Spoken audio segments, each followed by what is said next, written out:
in, please don't hate. Let's get this debate going. I see some shit going on with entertainers versus Karen Civil. They going in, they dragging her all over the internet by her lace fronts is what the females say, I guess. But let's look at it, man. We trying to learn something from this situation instead of just spilling tea and getting messy. So yeah, right now the music marketing strategist Karen Civil is getting ripped to shreds on the internet because entertainers are saying that she's a scam artist. She just lost a lawsuit against comedian and musician Jessie Woo in Los Angeles court last Thursday. All right, Karen Civil filed the suit in Los Angeles court in March and alleged that Jessie Woo defamed her through slander or libel. Jessie Woo said Karen served her with lawsuit papers by booking her for a fake event using a non-existent company in order to obtain personal info. And then also, Hollywood Unlocked, that is the account that posted the deleted tweets of Karen Civil's initial response to Woo. During a Clubhouse conversation this past Saturday, okay, today's Monday, this past Saturday with Jason Lee, who owns the gossip site Hollywood Unlocked, Civil admitted to hiring a hacker to take down Jason Lee's website because he did not remove the story that painted her in a bad light. So on Clubhouse, Jason said he was at an event. I think he said he was at the BT Awards or something, hip hop something, I don't know. And he got a text saying, "Hey, the site is down." The hacker's brother called him and told him, "Hey, Karen paid my brother, who's 17, $20,000 to hack your site, take it down." Then he was supposed to get another $20,000 after he did it. So you see, she didn't give the hacker all the money up front. She gave him half before he did it, and then was supposed to give him half after he completed it. And then that was supposed to be the end of it. But she never gave him the second half, so he snitched. And then she got outed for that. Then on the show, on the Clubhouse room that she was hosting, Jason, he pressed her about it and she admitted it, which, a lot of people give her props for admitting it, but then at the same time, a lot of people were like, "Damn, you stupid, why'd you admit that? It don't make you look good." And it looks like now he wants her to go to jail. So Jason didn't he didn't get over it or give her any props for admitting it. He was like, "See, bitch, I knew you did that shit. All right, now I'm gonna try and get your ass in jail." Jason was also, going off talking about the Breakfast Club and, Revolt and everybody else. I think she has a podcast on the Black Effect also. But he was just saying the platforms need to stop giving her access to their viewers so that she can spin her web of lies and then finesse people out of they coins.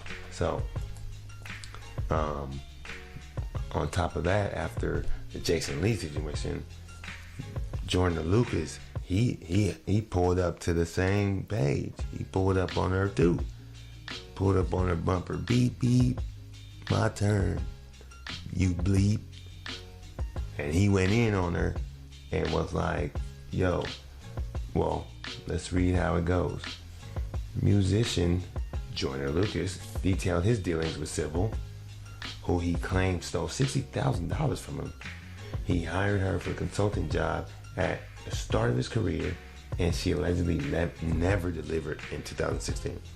Now, on the Clubhouse audio, he says that his investor had already paid 500 racks to try and get him popping, and it wasn't working.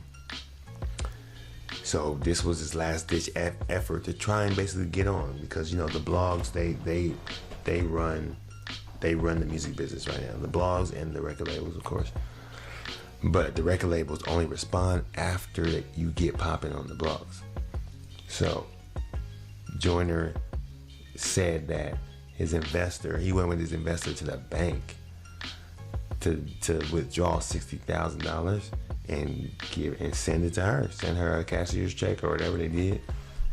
And he had a baby on the way, and he was desperate to get on. And she promised to get him placements on the radio and interviews and popular websites, and get him some music production and all kinds of stuff. He said that he was desperate for help, and that after he paid Civil, she stopped answering his calls and had an attitude with him without even delivering the services.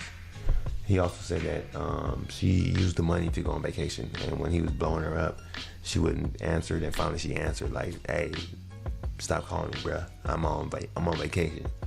You know what I'm saying? And she was like dancing on the FaceTime. She was dancing, throwing his money in the air and doing backstrokes. So I guess I can understand why he's pissed off. Now, as far as I'm concerned, I'm just here to try and see what we can get out of all this, as far as knowledge, strategy, damn all this gossip shit. People screw people over all the time, so ain't nothing new. But let's see. If you ask me, here's my analysis of the situation. Number one, okay? I think this is a lesson for a lot of aspiring entertainers, of course. If you're out there, you need to know how dangerous that showbiz is. You need to know how dangerous the entertainment business is. A lot of bad shit happens to people. And I'm not just talking about like physically dangerous, but also, financially dangerous, professionally dangerous. People's out here scamming. They know you desperate and they see you coming from a mile away. So I think Joyner Lucas, his desperation, which is understood, I think his desperation made him a target. And it was like a shark going taste blood in the water. You know what I'm saying? From miles away. So everyone knows what the casting couch is. Like, at the end of the day, you go into the entertainment business, whether you acting, singing, rapping, whatever, even probably if you're trying to do, production stuff. Like, when people see your desperation, there's gonna be people who prey on that. So if you trying to turn up in the show business, like, don't be on no desperate shit. Build your own platform, create leverage, go from there. You'll be able to partner instead of having to sign to somebody or pay somebody up front to take you to the front of the line, basically. Number two, I think we need to stop being surprised when a black person scams another black person. Like, it don't matter what race you are. People out here trying to get paid. We in a capitalistic society. That's all they care about is getting money. We getting people from all over the world. We getting all the capitalists, all the ambitious people from around the world come to America. Why? The opportunity to make a lot of money and buy a lot of things that you don't need. Like, so don't be surprised. A lot of people on the Clubhouse was like, "Oh, a black person, she doing this to her own people," and da-da-da. Like, okay, we see this every day. And, family members do it to each other. So, of course, a stranger who just happens to be the same race or even from the same country, like, apparently Woo and Civil are both Haitian Americans. So, if people don't care, they're going to scam you anyways. All right? Money, or the love of money, it has no racial preference. It's not going to say, all right, I'm a greedy bastard, and I need to scam somebody, but I can't scam someone with the same color skin as me. No, people don't say that.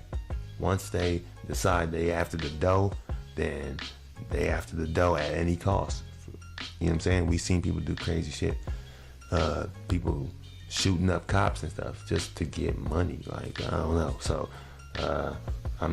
we gotta stop thinking that someone's not gonna scam you because they're the same race or nationality as you. Chill. Sorry, that's me making flute beats in the background.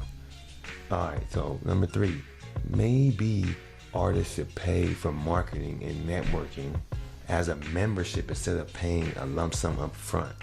Hello. If you see these types of stories, you gotta understand that, you know what I'm saying, there's a more strategic way to get what you want without getting scammed. So the first thing I thought of was, damn, you gave her all the money before she did anything? Like, I mean, I understand we do that with maybe a mortgage or insurance, but for the most part, it's the same time, nigga, I don't know you. Like, we all know that from the movie. So you exchange the money and the service or the product, the goods, at the same time, because I don't know you. If not, then okay, I'm a drip. I'm gonna put it on the drip. We gonna give you a little today, a little next week, a little the week after that. But I need to see some goddamn results up in this bitch. You're not just gonna be giving you money so you can go on vacation in Jamaica and be doing backstrokes in the pool full of money like Scrooge McDuck. It's not happening. But I guess Karen Civil had the reputation, so you know, you're not thinking that you're gonna get scammed by someone who's famous, because their reputation is supposed to keep them honest. It's supposed to hold them accountable, because they don't want to get dragged in the public eye. Their brand is so important. Like Karen Civil's brand is so important, but you know, I guess they saying that she's untrustworthy regardless. But I don't know. That's what they're saying.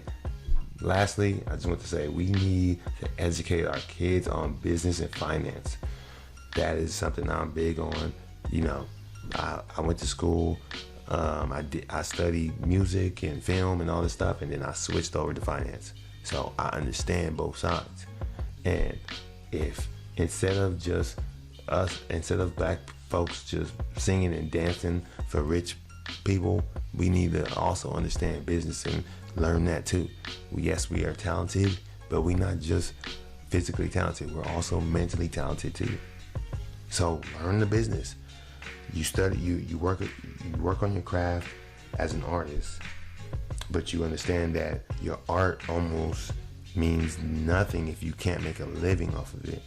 So therefore, learning business in general, or learning the industry you're in, makes sense too. And learning finance and how money works and different options for money and strategies, different money strategies, it cannot hurt you. But I guess it starts in the home, and it starts at early ages. So with that said, I'm out. That's it for now. Let me know what you think about my analysis of this situation. Did I miss anything? Do you think that Karen Civil really did these things? And do you think that had Joyner Lucas known more about finance and business, he would have been able to avoid getting finessed for $60,000 if that is what indeed happened. It's your boy Dad. I'm done for right now. Until next time, like and subscribe for more content. Leave a footprint every day. Screw what your haters say. I'm out.